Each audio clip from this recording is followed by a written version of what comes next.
În satul Cornești. Bună ziua! Da? Vă oferim un pachet cu niște produse de mâncare. Asta e din partea la niște oameni din orașul Ungheni. Nu la tăți, la vă câțiva dintre dânși numai. Cum așa, băie? Ia ca așa, Iana. Serios? Ia ca domnul Vadim ne ajută și ne arată oamenii care sunt mai nevoiași. Și vă oferim un pachet și am vrut să vă întrebăm, dar câți ani aveți? 74. 74. Să fiți sănătoasă. Văd că aveți emoții mari, dar nu-i nimic, tot e ok. Am emoții, că am un bolnav. El doar a pierdut o vedere la mine. Dar unde e asta el? În casă. Dar noi e aici la Matale. Noi am fost la dâns și eu E aici. E aici? Da, hai. Haideți așa să-l Nu-i vedem. curat. Vă spun de Dar nu-i nimic. Că nu-i greu, tare. Mai iau un pachet, bro. Da, e pachet. Mai iau un pachet. E pachet. Eu pachetul eu. Mai iau un pachet ăsta.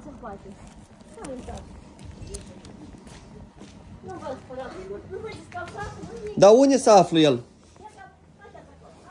Bună ziua! Bună ziua! Dumneavoastră sunteți un pic orb, nu cu un pic, dar sunteți orb, așa am înțeles eu de la soția dumneavoastră, da?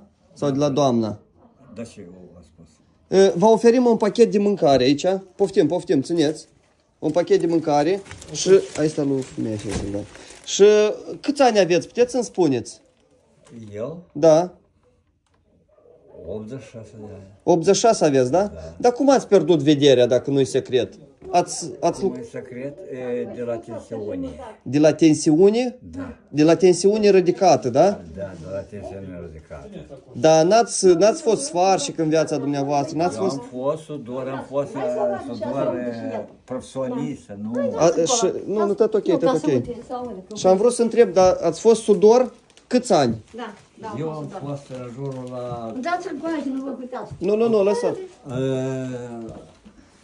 Din 69, din 69, până în 96, dacă nu mă așa. Ești ca de mult la mine. Aha. Dar mulți ani ați fost sudor, da? Toată viața. Nu toată viața. Am fost undeva vreo 29 de ani. Dar n-aveți nevoie de cârjă. Cârzi el nu poate să ține mâia. Eu n-am purtat până amu. Da, mâia să vadă. Dar de când mi-a luat vederea... Știți cum e el? Știți cum e el? El a avut o tensiune mare și acolo la ceva s-a fost. Aha. Și amui a apărut microinsult. Nu a dat nimeni de dânsul, că e microinsult. S-a agravat. El vedere a pierdut-o de tădeamă. Și mă ajută beata femeia asta. Bravo. Eu soția lui. Da, noi am oferit lui un pachet și dumneavoastră. Da, vă mulțumesc și vă dau proste și mulțumesc de atenție. Am o întrebare la cineva. Spuneți întrebarea.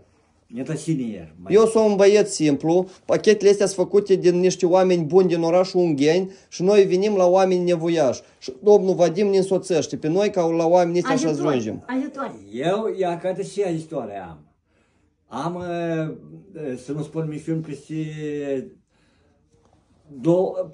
35 de ani. Fără întrerupere. Nu răcneta, vorbeați pe niște ghelau. Eu cam așa. Și aș avea nevoie ca să mă ajute, nu cu aia, că aia te duci în magazin și le iei. Ce aveți nevoie, spuneți? Am nevoie de copii să mă ajute, că femeia scoate de sub mine, femeia mă spală, femeia cate de tăcere și... Dar de pampersuri aveți nevoie sau nu? Avem nevoie de pampers, dar eu nu m-am putut duce. Dar de pampers care am dat de acția asta... Aveți nevoie de pampers, da? Da. Așa e nevoie, eu dacă asta eu... Așa i-a rog, dacă se poate... Acuș e că vă aduc. Eu am meritat aia asta, nu... Eu am înțeles. Acuș... Cred că asta e documentată. Amuș eu vă aduc niște pampersuri, 2 minute și niște pampersuri. Da, mai vă dau prost. Dacă îi trebuie lui, eu nu știu, dar îi oferim. Că tot cineva ne-a dat și lasă-l... Dacă nu, ați prinde ghine, lăsați-le acolo. Dacă nu-i trebuie, lasă-le stai. El nu vorbește așa, să nu vă spărați. El nu vorbește așa, nu se întoarce altfel. Nu, pe urmă lui ea să-i prinde ghine, peste o jumătate de ani, cât de cât. El amui prinde ghine. Îi prinde ghine amui deodată. Все, vă dorim sănătate și la revedere. Și noi, dacă să mai avem putere și posibilitate, noi să mai intrăm la dumneavoastră. Bine? Все, la revedere. La revedere.